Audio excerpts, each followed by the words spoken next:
Thank you very much for the invitation to speak here. So I will be talking about homological mirror symmetry for theta divisors. This is joint work with my collaborators, Hania Azam, Heather Lee, and Chu Melissa Liu. My work is in symplectic geometry. A symplectic manifold is even dimensional. It's a smooth manifold with a closed non-degenerate two form, omega, which is called the symplectic form. And a symplectomorphism is a map. It's a diffeomorphism that also preserves the symplectic form. So some examples, any Kähler manifold with its Kähler form is a symplectic manifold. The standard symplectic manifold is R2n with the canonical two form, dpj, wedge dqj. I've been teaching too many sequences in series, but the upper sum should be n, not infinity. So sorry about that. No, should be n. So qj is the position coordinates and pj is momentum.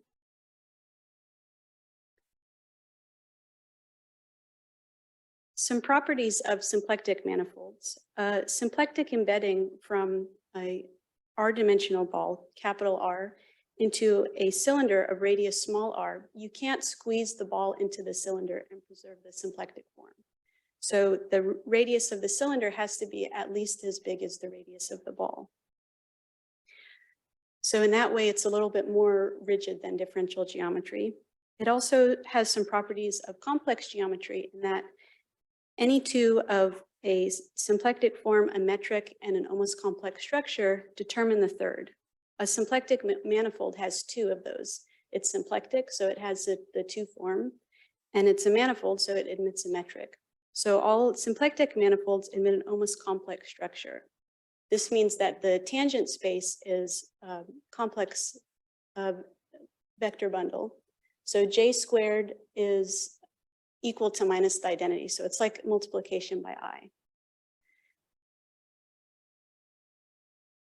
So homological mirror symmetry, there's a mirror to it. So one side of the mirror is a symplectic invariant called the Fukaya category.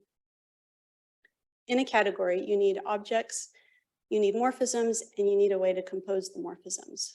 So this is a very geometric type of category where the objects are what are called Lagrangians. These are half-dimensional submanifolds on which the symplectic form vanishes. Morphisms, so if I give you one Lagrangian and a second Lagrangian, a map from the first Lagrangian to the second Lagrangian is an intersection point of those two Lagrangians. It's actually a cohomology group that's known as Lagrangian intersection for cohomology. So an example is consider a two torus, which you can think of as this square here, where opposite sides are identified. Take a slope k line. So this is slope 0, slope 1, slope 2. Because omega is an alternating form, any curve on a surface is going to be Lagrangian because you're inputting essentially the same tangent vector into omega. So it's equal to it negative of itself, so it has to be 0.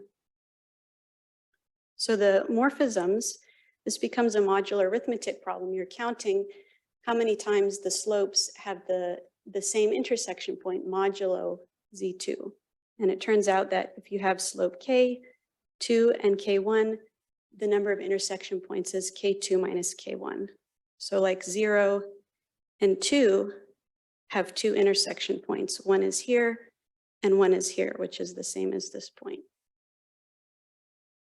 Another example is do that in a fiber.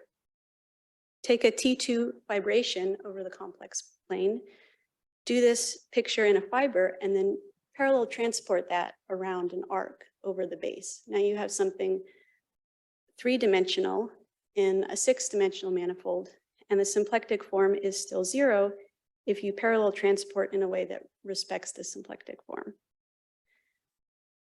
So the discovery, this was conjectured by Cannizzo in his 1994 ICM address, there's a notion of mirror symmetry from physics, and mathematically, these geometric mirror pairs have equivalent algebraic invariance, is the conjecture. So some symplectic manifolds Y pair with a complex manifold X, so that this is the bounded derived category of coherent sheaves. You should think line bundles. And the Fukaya category, that those are isomorphic between the two manifolds. This is the statement of homological mirror symmetry.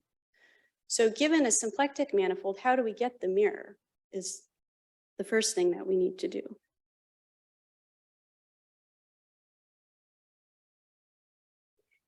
So the intuition from string theory, quantum mechanics studies the physics at small scales, general relativity studies at large scales, and there's a conjecture, which is string theory, that potentially unites these two theories. So quarks, if you zoom in really, really small, that they're actually made up of strings that are vibrating. And 4 of those dimensions, of the 10 dimensions they vibrate in, is our usual space-time dimensions. But there's these 6 extra dimensions that would have to exist that are wrapped up compactly in a way so small that we can't see in a six-dimensional Calabi-Yau. So from physics, they found that something called T-duality finds 2 different Calabi-Yaus that have the same physics in string theory. They have the same partition function. So if you have a string, how do you measure the state of a string?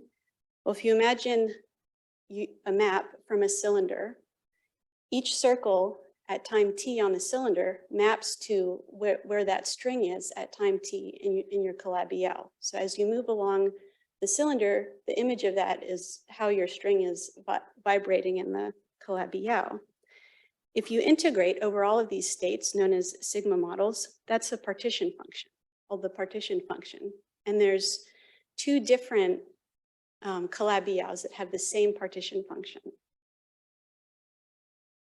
So mathematically, the way that you do this process, Strominger, Yau, and Zaslow formulated this mathematically, so we call it a SYZ mirror. You start with a symplectic manifold that admits a torus vibration where the fibers are Lagrangian. If that is your input, you can find a T-dual as your candidate SYZ mirror.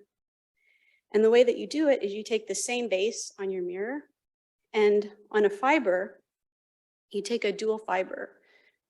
So the precise definition is the space of flat connections on the original fiber. So throughout this talk, you'll see some connection 1 forms. Geometrically, what it does is you're inverting the radius of the fibers.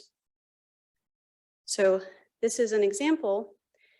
Start with T2. So this is length R1 by R2. Then the symplectic area, so this 2 form is an area form. The area of that square is R1 times R2. And multiplication by I, if you're going from R1 to R2, and you want to multiply by I, you have to scale R1 to R2. So if you input R1 here, then it becomes I times R2. So the symplectic area is R1 times R2. The complex structure is R2 divided by R1. If you invert the radius of the fiber is a 1 torus, it's S1. You swap the 2. Now the symplectic area is R2 divided by R1, and the complex structure is R1 times R2. So this is, omega is parametrizing these structures that correspond between this T2 and its mirror T2. So hopefully that convinces you why the complex geometry and symplectic geometry would be expected to be mirror in this way. So now that we have some geometric understanding of these 2 mirror pairs, let's think about the algebra part, the homological mirror symmetry part of T2. So we have the Fukai category and we have line bundles on the mirror T2. The Fukai category is, like in the example before, slope K lines, and you're allowed to shift them up or down by some amount B. So B is a real number and flat connections are constant. A is a real number. So we have K, A, and B. K is the slope, B is the shift, A is the flat connection. On the mirror T2, the complex structure is the lattice that we quotient by. So we have the complex plane. We quotient by this lattice, which is 1 in one direction and I times omega in the other direction. So a line bundle, this is a quotient of C. So if you pull the line bundle back to C, it's trivial. It's C times C. But it has to respect the action of the lattice. So this is the space of the line bundle. This is the torus, and then that corresponds to the line. Okay, so this is the writing down symbolically what I said in words above. This is T2, and it has symplectic area, this omega, capital omega. The lines are slope K. So this is the graph of minus K times R, and then we allow a shift up by B. And the reason I wanted to mention the A and B is we can package them together into a complex coordinate Z. And that's mirror to the same Z on the complex side. A is the A times dr is a connection 1. All right, so the objects in our Fukai category are a Lagrangian and a connection 1 form. So we put those together with this subscript Z. Here's a visual. This is R, this is theta, this is theta equals negative R, theta equals 0. These are the Lagrangians. And you can see these two intersection points, P and Q, happening. On the complex side, what's mirrored to slope K lines is degree K line bundles. In other words, taking this line bundle here and tensoring it with itself K times. Mirror to the A and the B is translation on your torus. You have some point U in the torus, you translate to U plus Z. So pulling back, there's this torus worth of line bundles of degree K that corresponds to these line bundles, the Lagrangians on the symplectic side. And this is really useful because we can concretely write down what sections of these line bundles are. So moving now towards the morphisms, we want to look at intersection points on the symplectic side. We want to look at morphisms of line bundles on the complex side. That's sections of line bundles. The line bundle is essentially a copy of C. So these sections are functions, but they have to respect the lattice action, so they're periodic functions. So we have a very concrete description for your series expansion. The morphisms are what are called theta functions, hence the word theta divisor in the title of my talk. So on the symplectic side now, moving on to morphisms, we need to look at the intersection points of slope K1 and slope K2. There's K2 minus K1 of them, of these intersection points Pj. So the morphisms is the vector space C K2 minus K1. This is the same as the dimension on the complex side. If you look at a basis of sections of the mirror line bundles, it's the exact same thing by looking at the Fourier basis. So as vector spaces, the morphisms are the same. So we've matched up the objects, we've matched up the morphisms. We need to know, is it actually a functor? Does it respect composition? If we have two morphisms and we map them to their mirrors and compose them, is that the same as if we compose them first and then map that to the mirror morphism? Okay, so this picture, I when I would give board talks, I would draw this picture in advance because it takes a while to draw. Now I have it on the slide. So the way that you compose morphisms on the Fukai category side, a morphism is an intersection point. So if you're composing two intersection points and your output is also an intersection point, you have three intersection points. That means that it makes sense to define the composition as counting triangles between those three intersection points. So this is a visual. P times P, two intersection points, counts triangles. So there's this triangle, which has the output of Q. There's this triangle here, which has an output of P. I'm looking at the universal cover of the torus. All of these triangles are different, even though they go through the same three intersection points, because they're wrapping more and more around the torus. So they have bigger and bigger area. And the Fukai category keeps track of the area. So they're all different in the eyes of the Fukai category. There's also a differential. In this case, it's 0, because you can't have between two straight lines closing up and having a bygone between two intersection points.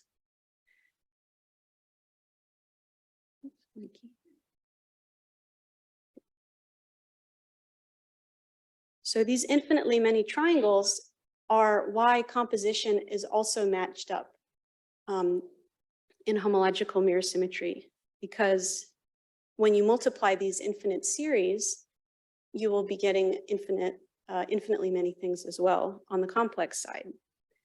So mapping from the Fukai category to DBCO, apologies, E is the two torus, which is typically called the elliptic curve. This is a paper of Polishuk and Zaslow. On the complex side, a complex two torus is called the elliptic curve. So Polishuk and Zaslow proved that for the two torus, which is what I'm walking through with you all right now. On objects, we have our Lagrangian mapping to the line bundle. On morphisms, we have the intersection point mapping to the theta function. And this also respects composition. Delta D, the differential, counts bygones, which is 0. You have one input and one output. Composition counts triangles, two inputs and one output. The Fukai category is actually something called an A infinity category. So there are maps where you input K inputs and one output. And you do that by counting K plus 1 gons. So composition, counting triangles, if we have a object L naught and we have a map to L1, which is an intersection point, then we compose that with a map from L1 to L2, which is another intersection point. The difference between 1 and 0 is 1. Between 2 and 1 is 1. So these are each one-dimensional. The output, when we map to this composition, is between 0 and 2, which has dimension 2. So there's two possible intersection points on the output. This is how you define composition. You count the triangles between the three intersection points, 1, 2, 3, specifically the area of that triangle. And you look at all of the possible different area triangles. So this is an infinite series, and similarly for the other intersection point, that's also this is also infinitely many triangles there. And because it's weighted by this area, it converges, which is really nice. So what we're looking at when we talk about these triangles is we're actually looking at maps U from the unit disk into the symplectic manifold. This is where this almost complex structure is useful, because the map U, it has to have Lagrangian boundary conditions. So each intersection point is an intersection between two Lagrangians. So looking at this intersection point, it's mapping to this one here. And on this portion of the boundary of the disk, we're mapping to the green. This one goes here. Then we go around the green. Then this point goes here. Then we go around the blue, and so on. And U is something called a J holomorphic curve. In other words, it satisfies the Cauchy-Riemann equation with respect to multiplication by I on the disk and the almost complex structure J on the symplectic manifold. So, and it's smooth, therefore, by elliptic bootstrapping. So putting it all together, if you multiply two intersection points, you get C1 times P plus C2 times Q, and that is the same as you would get on the complex side with the same C1 and C2. Any questions on the T2 example?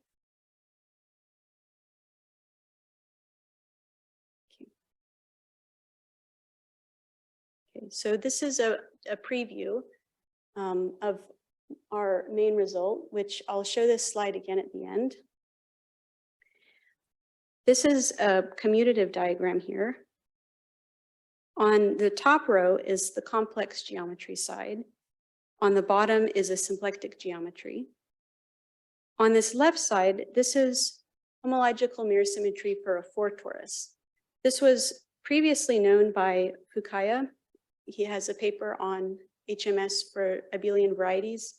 And we also proved it in a setup that allowed us to prove our result, which is going from, so this is a 4 torus, this is a mirror 4 torus.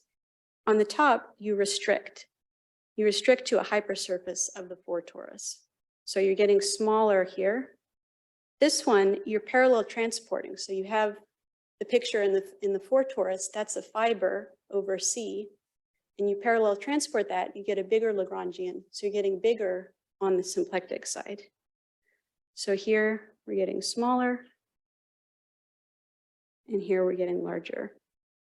And those two operations are mirror to each other. And so we prove in this way a homological mirror symmetry result for theta divisors, which are hypersurfaces of tori.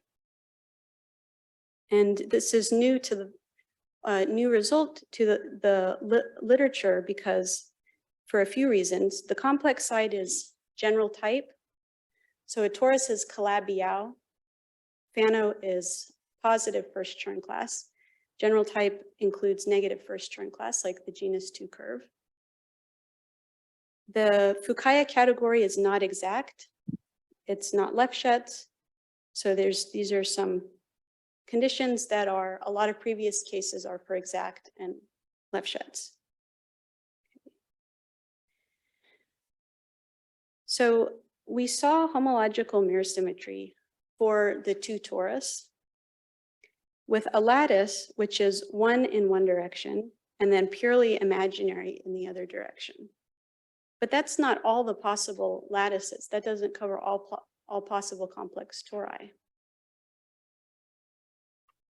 So the first thing to do is find all the other ones, all the other complex structures on the 2G dimensional torus. Find what does that correspond to in symplectic structures on the mirror. Restrict now to hypersurfaces. So expanding beyond tori, which are Calabi-Yau, to 2 other situations that are typically studied, which is Fano and general type. The mirrors to these latter 2 are fibrations. So the mirror to a torus is another torus. If you have something of general type, the mirror is non-compact. It's going to be a fibration with a holomorphic function to C. And that holomorphic function is really helpful because it helps govern the non-compactness of the symplectic manifold. And our work is on hypersurfaces of the tori. So once we have this picture, then we look at the homological algebra. I wanted to make a note about using the letter G in the G dimensional complex torus or 2G dimensional real torus. A genus G curve, so 2-dimensional or 1 complex dimensional, embeds into T to the 2G into its Jacobian, that's called its Jacobian. When G is equal to 2, that is also a hypersurface. For higher G, we're still looking at hypersurfaces of the tori. The theta divisor is the hypersurface. That's different than the genus G curve. So homological mirror symmetry in this picture for those is a different direction.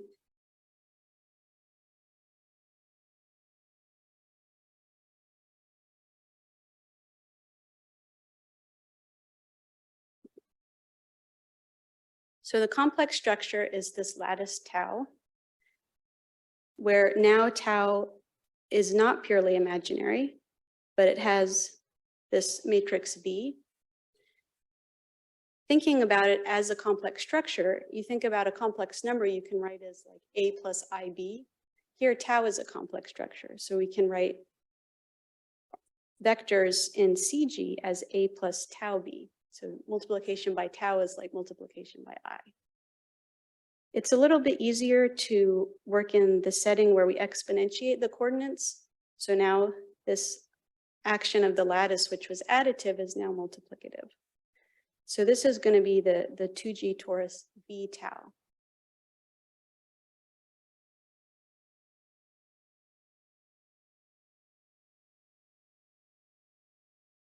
Now we want to look at when can we find a hypersurface in this V tau. It has to be cut out by a section of a line bundle, so the zero set of a section of a line bundle. In other words, we want a tau so that this lattice polarizes the V tau, the torus, to emit a line bundle. So if you think about like, sunglasses that are polarized in a way to let light in, you also have polarization here where your lattice is polarized in a way so that the quotient admits line bundles. What do we need for a line bundle? You need it to satisfy a cocycle condition. So the line bundle is the C star G, which is coming from the torus. Then we have the line, and it has to respect the lattice gamma tau. And that action on the fiber has to satisfy the cocycle condition for a line bundle. So the space that does that parameterizes these complex structures, is the Siegel upper half space. This gives us what are called principally polarized abelian varieties. Abelian variety is complex torus. And the tau are symmetric, complex G by G matrices, where the imaginary part, this omega, is still positive definite because it's corresponding to an area. But now we allow this B to be there as well, which the only condition on it is that it's symmetric. The space of these tau polarizes the corresponding V tau to admit the ample line bundle that we need. So really seeing it as a polarization, you have this lattice in cohomology, you have another one, and there has to be something in there that corresponds to something positive definite.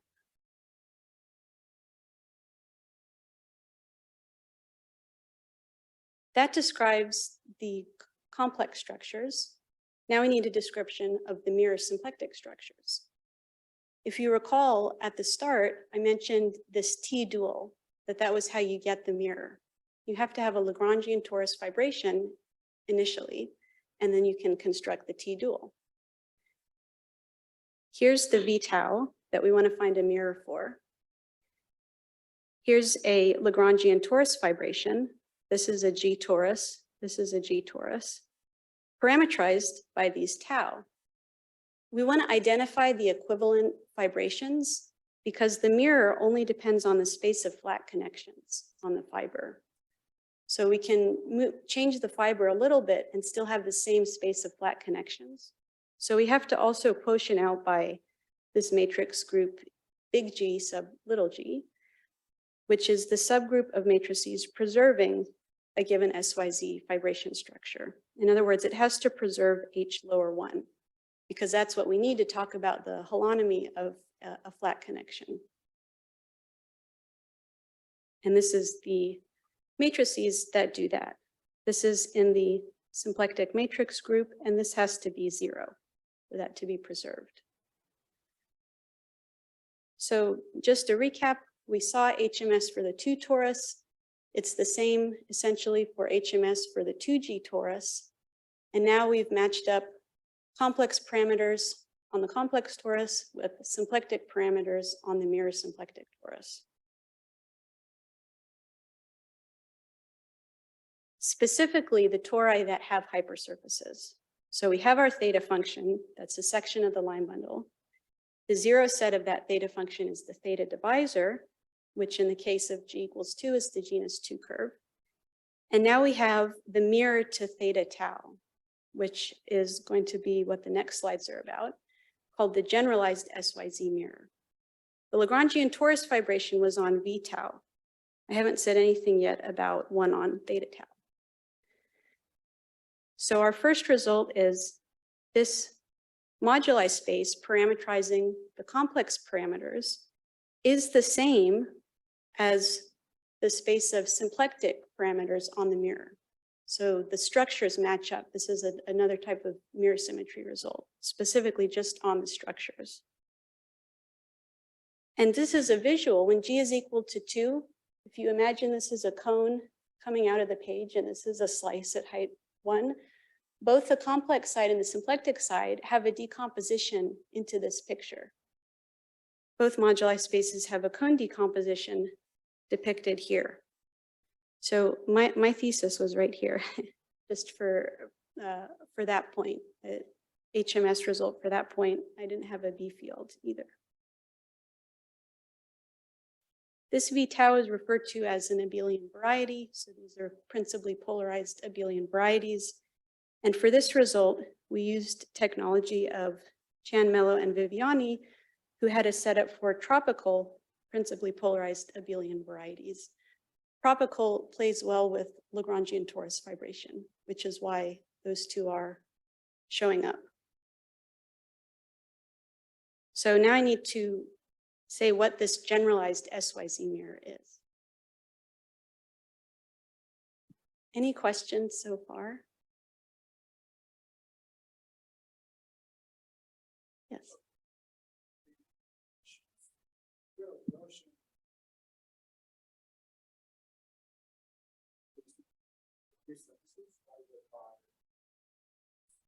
Yeah, the question was, is there mirror symmetry, homological mirror symmetry result for K3 surfaces fibered by elliptic curves? Yeah, that's,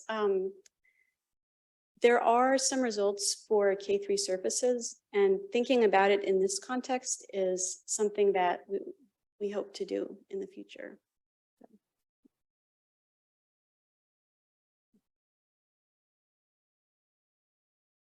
So SYZ, it needs a Lagrangian torus fibration to find a mirror. But this hypersurface, theta tau, it doesn't have one. However, if you take your torus, you cross it with C, and then you blow up along the hypersurface. So now we've increased, this is now 3 complex dimensional. So 2 more complex dimensions. Sorry, it's not 3. Well, for the genus 2 curve, it's 3 complex dimensional. In other words, it's 2 more dimensions than the hypersurface. This does have a Lagrangian torus fibration. This is Y tau, and that's known as the generalized SYZ mirror of theta tau. The way this is defined is by a moment polytope. So maybe you've seen like the picture for CP2 with a triangle like in toric geometry. The moment polytope is the symplectic geometry and that. And the way that Y tau sees theta tau is the definition of the polytope depends on this defining section. So why should this X tau have anything to do with the invariance on theta tau? Because we're trying to match dB co of theta tau with the Fukai category of Y tau. There's a classical result that with this blowup, the dB co of X tau decomposes into a semi-orthogonal decomposition, which means you have morphisms in one direction and 0 in the other, into dB co of theta tau, which is what we're interested in, as well as this second component. Another one of my papers talks about both of these components together. And in this research, we're just looking at this component. Before, tau was purely imaginary. Lagrangians had flat connections. When we add in this B, two things change. The symplectic form has to be complexified because now we've added this additional piece here. And now your connections, they're not necessarily flat. They have curvature B. So this moment polytope is something combinatorial. Once we have it, it gives us both a manifold and a symplectic form. It defines a toric symplectic manifold by a symplectic reduction. So in this way, we obtain a family of complex threefolds Y tau parametrized by this polytope. And we also get a symplectic form. This should actually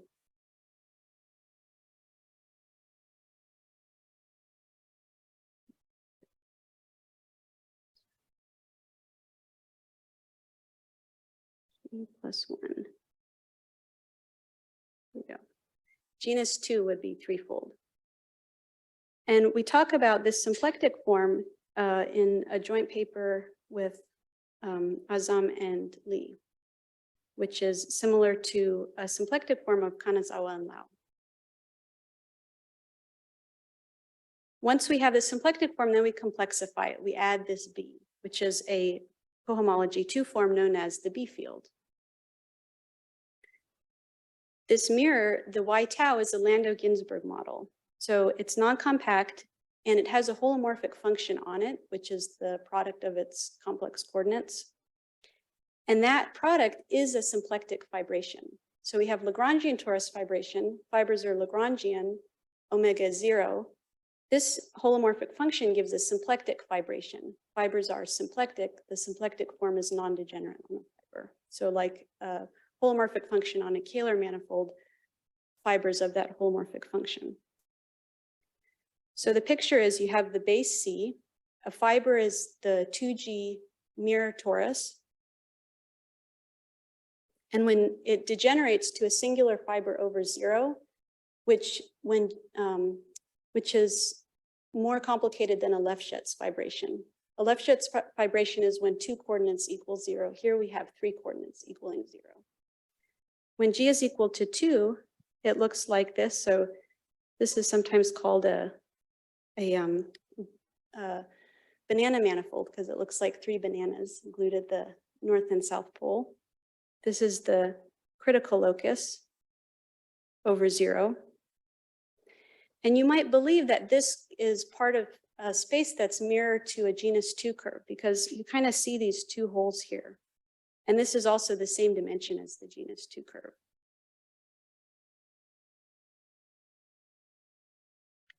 So the setup for our theorem, we need to talk about what the Fukaya category is on the mirror to the theta tau. So I have 3 different perspectives. This is verbally what the objects are.